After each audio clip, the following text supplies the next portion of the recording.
तुम तो भगवान को करता धरता मानते हो, तुम तो भगवान से तो 24 घंटा कुछ ना कुछ मांगते ही मांगते हो, हैं? और ऐसे ही कहते हो ये करेंगे। तो कहते भगवान की वाणी का प्रतिपादन केंद्र बिंदु एकमात्र भगवान आत्मा है। ये भगवान जो समुद्र में बैठे जानते सब कुछ हैं और बताते सिर्फ अपने भगवान आत्मा को हैं। आज का विषय क्या है? भगवान महावीर की वाणी का प्रतिपादन केंद्र बिंदु एकमात्र अपना आत्मा है, भगवान का आत्मा नहीं। ये तो बताने हैं वाले हैं, ये हमारा आत्मा है, ये समझाने के लिए सारे शास्त्र लिखे हैं।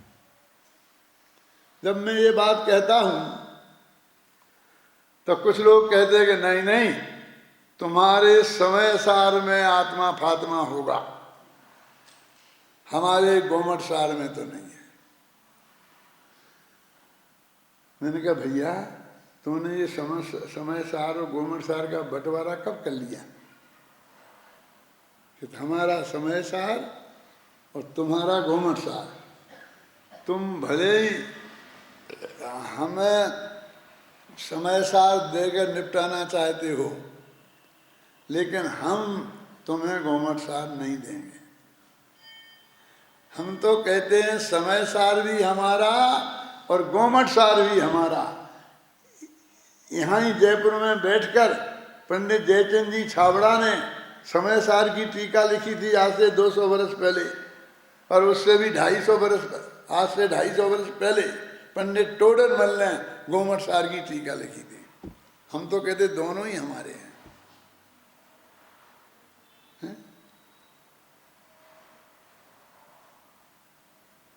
लोगों ने ऐसा बांट लिया है कि समय सार उनका, गोमट सार उनका, पद्म पुराण उनका, फलाना उनका।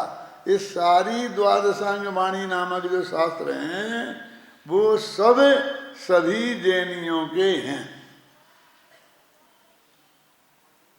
इसलिए तुम चाहे जैसा कहोगे तुम्हारा गोमट सार, हम तुम्हें गोमट सार देने को तैयार नहीं है।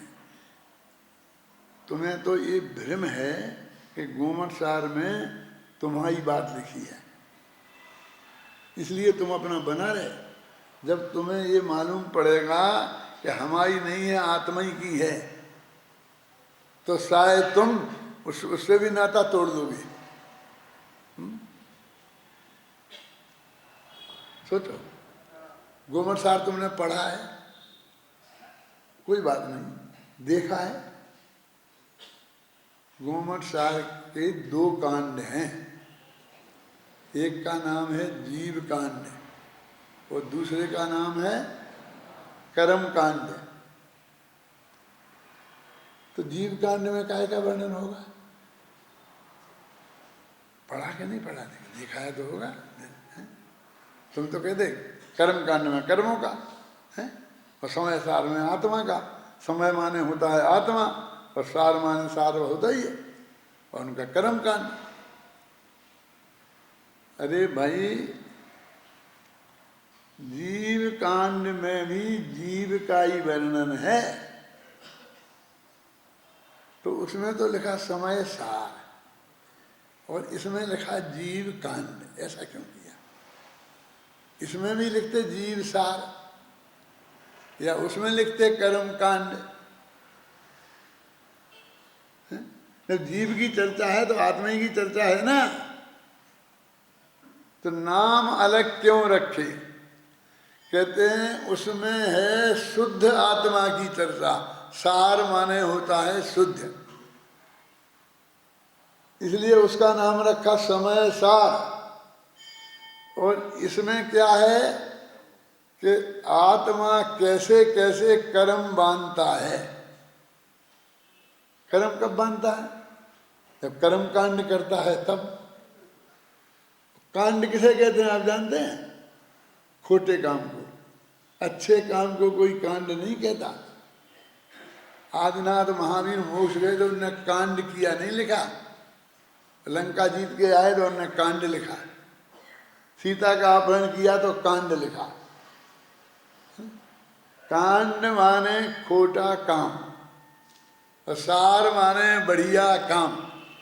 तो आत्मा की सारभूत बातों की चर्चा जहाँ पर की है उसमें उसको कहते हैं समय सार।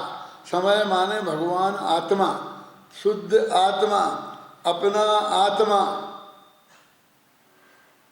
उनकी चर्चा जहाँ हो उसका नाम समय सार। और अनादिकाल से आज तक इस जीव ने कर्मों के उदय में कैसे कैसे कांड किए, इसका जिसमें वर्णन हो उसका नाम कर्म कांड है। और जीव का वर्णन है इसलिए जीव कांड है। जीव ने खोटे काम किए जो, तो कर्म कांड में भी आत्मा का वर्णन कि हाँ बेकारी आत्मा का।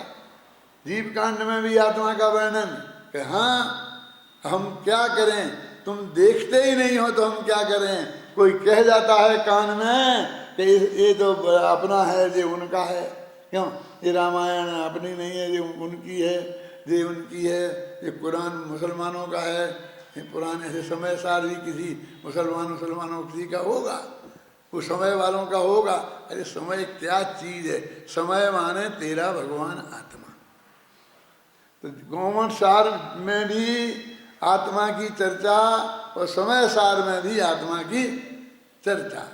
जब हम ये बात कहते हैं तो मुरझा करके कुछ लोग कहते हैं अरे भैया होगा, लेकिन ये खाने पीने की चर्चा ये तो चरणान योग में ही है ना। ये तो तुम्हारे समय सार में नहीं है ना, गोमठ सार में नहीं है ना।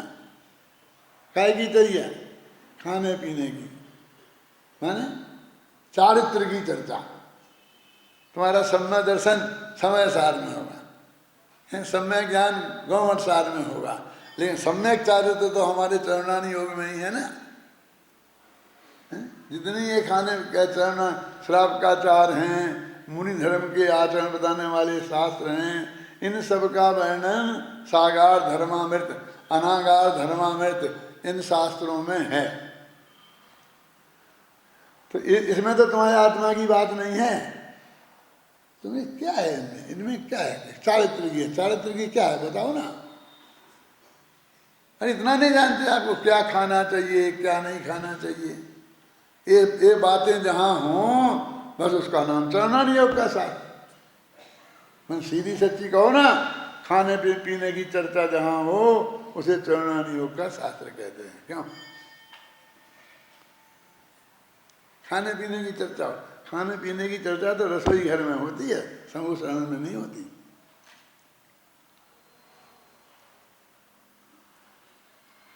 तो यही है ना। लेकिन मैं पूछता हूँ कि आलू नहीं खाना चाहिए, समझो क्यों नहीं खाना चाहिए था? कि उसमें अनंत जीव होते हैं। जीव की बात मत करो, तय हो गया था कि वो तो गोमठ सार को और समय सार को सौंप दिया। अब श्राप का चार के बीच में तुम जीव मत घुसेड़ो, बस नहीं खाना चाहिए कहो हम मान जाएंगे, लेकिन उसमें जीव होते हैं। अरे क्यों नहीं खाना? इसलिए नहीं खाना कि उसमें अनंत जीव होते हैं। और किसे नहीं खाना? कौन नहीं खाए? जीव। एक इंद्री, दो इंद्री, तीन इंद्री, चार इंद्री तो नहीं खाएं वे भी जीव, खाएं वे भी जीव। किसे खाएं वे भी जीव, किसे क्यों नहीं खाएं वे भी जीव। जब चारों तरफ जीव ही जीव की चर्चा है और कोई दूसरी चर्चा है ही नहीं, और आप कह रहे हो कि उसमें आत्मा की चर्चा नहीं है। ये आप विचार करें। जैन धर्म का जितना भी आचरण है वो सब अहिंसा के आधार पर नक्की होता है। ये तो आप सब जानते हैं। अहिंसा के आधार। हमें वही पता नहीं है कि भगवान की वाणी में ये लिखा है कि इसमें अनंत जीव हैं। होंगे, शायद होंगे, शायद। क्यों? भगवान ने लिखा ना, फिर शायद क्यों लगाते? तो किसने देखे? भगवान ने देखे और किसने देखे? हमने तो देखे नहीं। हम तो भगवान की कही हुई बात आपको सुना रहे हैं कि इनमें अनंत जीव होते हैं। एक तरह की सही घटना है कि मैं बम्बई गया था पर्यूषण में, संयम धर्म का दिन था और मैं यही समझा रहा था कि भाई ये अभक्ष पदार्थों का सेवन नहीं करना चाहिए, इसमें अनंत जीवों का घात होता है। तो एक लड़का 20 सभा में खड़ा हो गया, बोला मेरा एक प्रश्न है। मैंने कहा ये बाद में पूछ लेना, मेरा भाषण पूरा हो जाने दे। नहीं नहीं बताना पड़ेगा, मैं दुबला पतला पंडित है, माफ कर दे, आपको तो बताना ही पड़ेगा। मैंने कहा अच्छा। उसमें बोले हमने सुना है कि अनंत जीव होते हैं। तुमने सही सुना, अनंत जीव होते हैं। तो बोले उनकी उम्र कितनी होती है? मैंने कहा फटाफट बताया है? एक श्वास में 8-10 बार जन्म्यो मरियो भरियो दुख भार। एक श्वास में 18 बार जन्मते हैं और 18 बार मरते हैं। तो मुस्कुरा कर बोला कि जब मैंने डाल पे आलू रख कर दबाया तो वो अपनी आयु पूरी होने से मरा कि मेरे डाल के दबाने से मरा? बोलो बताओ, क्योंकि इतने में तो उसकी आयु पूरी हो जाती है। तो वो अपनी मौत मरा, हमने तो मारा नहीं, तो हमें काहे का पाप? मैंने कहा अच्छा ये तो बहुत समझदार है। हम तो समझते थे हम बहुत बड़ी 30 मार खाएं, सारी दुनिया की 32 चक्कर काट जाए, और इसने तो हमें अपने गाँव यहीं प्रचार दिया। कोई जवाब देते नहीं बन रहा है। फिर भी हमने कहा शांति से बैठो, शांति से, घोड़े पे से उतरो बेटा, घोड़े पे से उतरो, बातें मत बनाओ, जवाब दो। मैंने कहा तुम्हारे मकान में 3री मंजिल बिल्कुल खाली है ना? और जो मैदान है नीचे का वो भी बहुत बढ़िया ग्राउंड है। अभी आजकल ऐसा हो रहा है कि जो बाल बच्चे पैदा होते हैं ना, तो उनको अस्पताल में बच्चा पैदा हो इसके लिए 6 महीना पहले रिपोर्ट लिखानी पड़ती है। नाम लिखा दो तो 6 महीने बाद जगह मिलती है। कहीं ऐसे ही बढ़ता रहा और 12 महीना पहले नाम लिखाने का मौका आ गया तो नाम कैसे लिखाएंगे? मैंने बहुत परेशानी है। इसलिए आपकी जो 3री मंजिल है उसको एक अच्छा जच्चा खाना बना दो। और नीचे जो मैदान है, आप कहते जब किसी को जलाने जाते हैं तो 10-10, 20-20 मील जाना पड़ता है, इतनी दूर नहीं जा सकते हैं। तो अपने घर मैदान में एक बहुत बढ़िया वो आजकल उसका नाम रखते हैं मोक्ष धाम। क्यों नहीं जाएंगे? हमको ऐसे ही मोक्ष में जाना है ना, और बिल्कुल नक्की और पक्की है, पक्का है, अंत में वहां तो जाएंगे ही जाएंगे ना। मरघट में तो जाएंगे कि नहीं जाएंगे? तो हमने उसका बहुत बढ़िया नाम रख दिया मोक्ष धाम। तो एकदम आग बबूला लाल लाल हो गया, बोला क्या बकते हो, आपने क्या समझा? मेरे घर को मुर्दा घर समझा है क्या, जच्चा घर समझा है क्या? लेकिन मैंने तो कुछ नहीं समझा, लेकिन दिक्कत है ना समाज को, आखिर कहाँ जाएं बच्चे पैदा हों। आप चिंता मत करो, कोई जिसकी हत्या की गई होगी ऐसे आदमी का वहां पर हम दाह संस्कार नहीं करेंगे। जो अपने आप मौत मरा होगा, बिल्कुल अहिंसक तरीके से मरा होगा, उसी के को जलाएंगे। ख्याल में तुम भी तो अपने मुंह में उसको नहीं मारोगे जिसकी आयु नहीं पूरी हुई है। जिसकी आयु पूरी हुई है उसी को मारोगे ना। तो जब तुम मुंह में मार सकते हो तो यहाँ क्यों नहीं कर सकते हो? और बच्चे भी जो वैध बच्चे होंगे वही तुम्हारे घर में पैदा कराएंगे। जो अवैध बच्चे होंगे, है ना, पर पुरुष से संयोग से पैदा हुए होंगे, उनका जन्म संस्कार यहाँ नहीं कराएंगे। वो तो आग बबूला होने लगा। मैंने कहा तुम्हारे मुँह को जच्चा घर और बच्चा घर बनाने की बात कही तो तुम इतने नाराज होते हो। तो जरा से स्वाद के पीछे अपने इस मुँह को अनंत जीवों का जच्चा घर पैदा होंगे ना वहीं, और वहीं मर जाएंगे। क्यों? तो अनंत जीवों का मुर्दा घर बनाने को तैयार हूं। जब ये सुना तो वो सोचने लग गया और उसने हाथ जोड़ के कहा कि अब मैं प्रतिज्ञा करता हूं कि आज से मैं आलू जमीकंद नहीं खाऊंगा। लेकिन ये बात तो बंबई की थी, जयपुर वालों से मुझे कुछ नहीं कहना। माने हमारा जितना भी आचरण है वो आचरण भी जीव की मुख्यता से है और जीव ना मरे अहिंसा की मुख्यता से है। इसलिए ये भी आत्मा की बात हुई कि जाने दो, बहुत बातें हो गई। प्रथमान योग में तो कहानी किससे ही है ना। प्रथमान योग समझते हो, कथान योग, परम पुराण, आदि पुराण इन्हें बोलते हैं ना। तो इनमें तो कहानी किससे ही है ना। किसके? तोता के, मैना के। किसके कहानी किससे है? 63 सलाका के महापुरुषों के। यदि तोता मैना के भी हों तो कौन सी बुरी बात है, वे भी तो आत्मा है। तोता मैना भी आत्मा है और 63 सलाका के महापुरुष भी महात्मा है। तो आत्मा ही की बात हुई कि नहीं? बोलिए। प्रथमान योग में जितनी चर्चा है वो भी आत्मा है, आत्मा की चर्चा है। तो हम तो ये देखते हैं किस तरह चारों अनुयोगों में एकमात्र आत्मा की चर्चा है और आत्मा की नहीं, आत्मा के हित की चर्चा है। तो क्लियर शब्दों में बोलते हैं, आत्म में को हित है, हित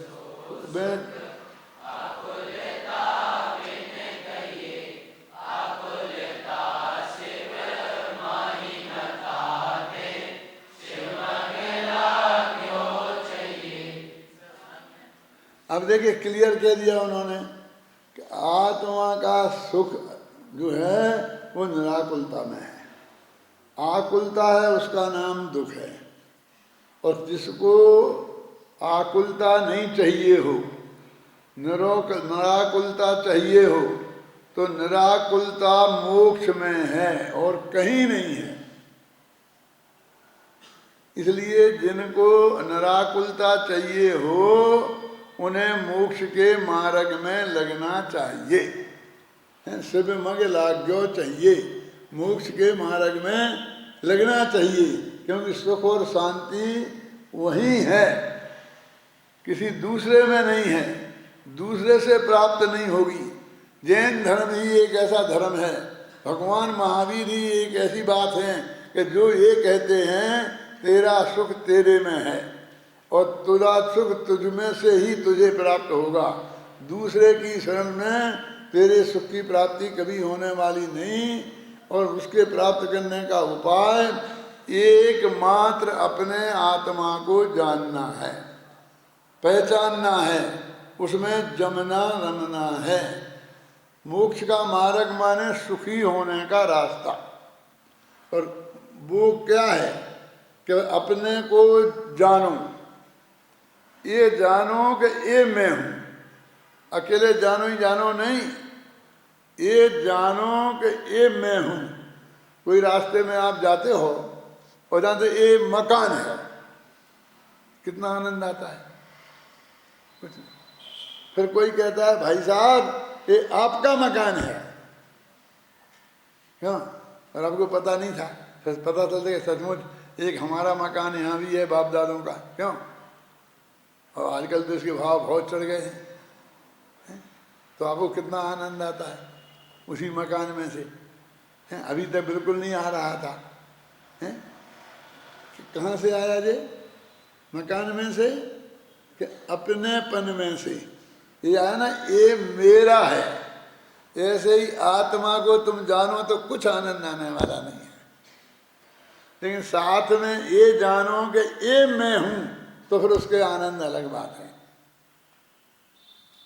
ऐसा जानो और फिर ऐसा मानो, ये सम्मा दर्शन सम्यक ज्ञान। और फिर इसमें ही अपने उपयोग को लगा दो, इसमें ही लीन हो जाओ।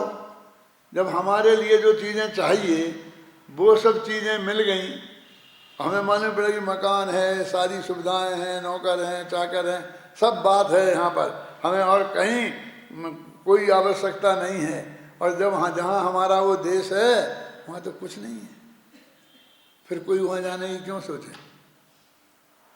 क्यों? हमारा ऐसा दोष थोड़ी है, वो तो हमारा वो जेल थी, जहाँ जेल में हम बंद थे, वो हमारी थोड़ी थी, वो तो गवर्नमेंट की थी।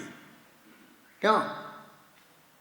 वहाँ से भागना चाहता है, जिंदगी भर जिस जेल में रहा वहाँ से भागना चाहता है, और जिसे आज तक देखा ही नहीं, नमूना भी नहीं देखा, क्यों?